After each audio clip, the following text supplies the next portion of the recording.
ত্রয়োদশ জাতীয় সংসদ নির্বাচন সামনে রেখে লক্ষ্মীপুর জেলার ৪টি সংসদীয় আসনে প্রার্থীদের মনোনয়ন যাচাই-বাছাই শেষে রাজনৈতিক মাঠ অনেকটাই পরিষ্কার হয়েছে। কোথাও প্রতিদ্বন্দ্বিতা তীব্র, কোথাও আবার একক আধিপত্যের ইঙ্গিত মিলছে। মনোনয়ন বাতিল, দলীয় প্রার্থী ঘোষণা ও জোট সমঝোতার সম্ভাবনা সব মিলে লক্ষ্মীপুরের রাজনীতি এখন গুরুত্বপূর্ণ এক সন্ধিক্ষণে। লক্ষ্মীপুর ১, রামগঞ্জ আসনে মোট ৮ জনের মনোনয়ন বৈধ ঘোষণা করেন।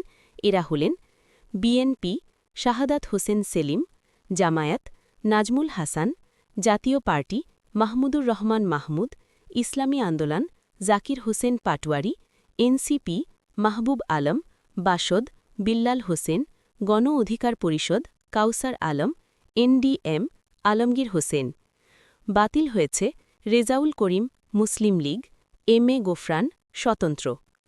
লক্ষ্মীপুর ২, রায়পুর ও সদর একাংশ মোট ৪ জনের মনোনয়ন বৈধ ঘোষণা করেন।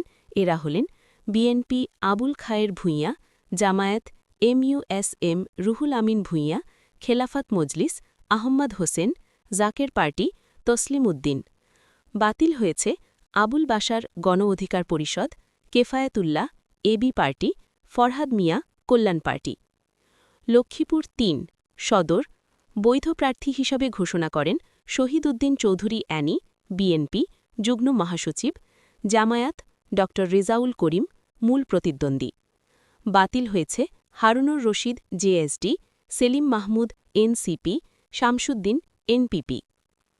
লক্ষ্মীপুর ৪, রামগতি কমলনগর বৈধ প্রার্থী হিসাবে ঘোষণা করেন বিএনপি এবিএম আশরাফ উদ্দিন নিজান, জেএসডি তানিয়া রব, জামায়াত আশরাফুর রহমান হাফিজুল্লাহ, ইসলামী আন্দোলন খালেদ সাইফুল্লাহ, বাসদ মিলন কৃষ্ণ মণ্ডল, গণ অধিকার পরিষদ রেদওয়ান উল্লাহ। বাতিল হয়েছে আ.ন.ম মনজুর মোর্শেদ স্বতন্ত্র, শরাফুদ্দিন আজাদ সোহেল স্বতন্ত্র, নুরুল হুদা চৌধুরী স্বতন্ত্র।